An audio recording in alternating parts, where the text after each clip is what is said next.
şu an kısamıyor.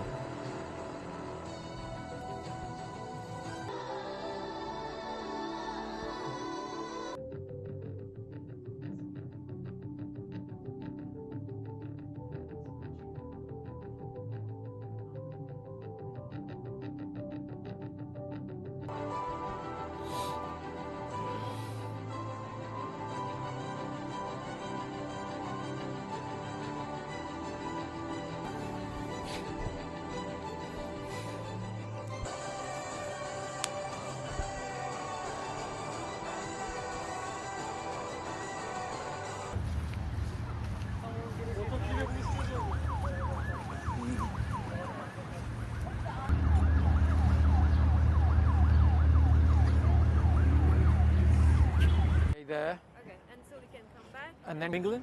No, no, and I can't go back. Not until I arrive on foot. Country, you had to miss your country. How to say his name? Okay. He had like this one, this thing was much larger. How much kilo did he He have? has a wheelbarrow, not like this. Yeah, here's the Yeah, different it's thing. bigger, right? Yeah. This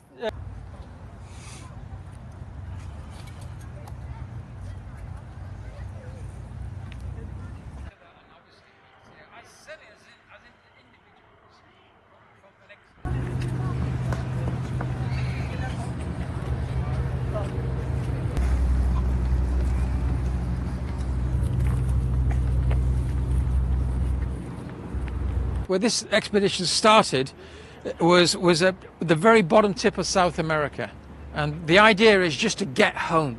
It's to get to the UK unassisted by any transport, and this thing really developed out of just a challenge, a question.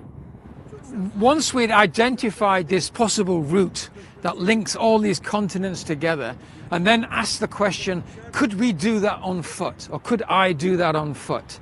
And then the more people that tell you that you can't do it, I think it took a couple of years before people really began to take me seriously. I mean, some of the highlights of this, the difficult parts have been getting through the Darien Gap, that section of jungle from Colombia into Panama, under the nose of the guerrillas during the Civil War. A lot of trouble there, but at the same time an incredible adventure and an achievement.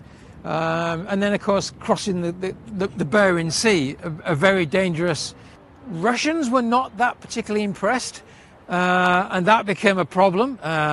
It became a 57-day detention problem, which became a political crisis. So that became a bit of an issue, but eventually we got beyond that, and we were allowed to continue. There's been a lot of difficult situations. There's been visa bans, the pandemics. There's been the financial crisis, which meant we couldn't get back into Russia.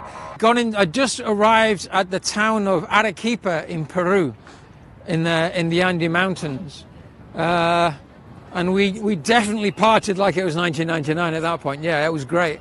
It was a fantastic time. It was just there was no financing, so there was survival, and literally they came down to eating trash and just surviving off the kindness of strangers. For the first couple of years, especially South America was really tough, and Central America things got a little bit easier, but by the time we reached the border with the United States, and people I think had been watching and then took it seriously, then we got our first kind of sponsorship, which was some very small deals, handshake deals, with not real sponsorship.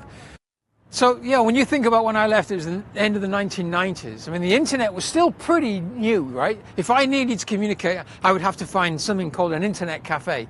The camera that I was using was just an Instamatic plastic camera with rolls of 35mm film, which most people couldn't even imagine these days. And, you know, throughout those 26 years, where today we're, you know, touchscreen technologies, and now, I mean, if I wanted, I could have an artificial intelligence on my laptop that I'm carrying.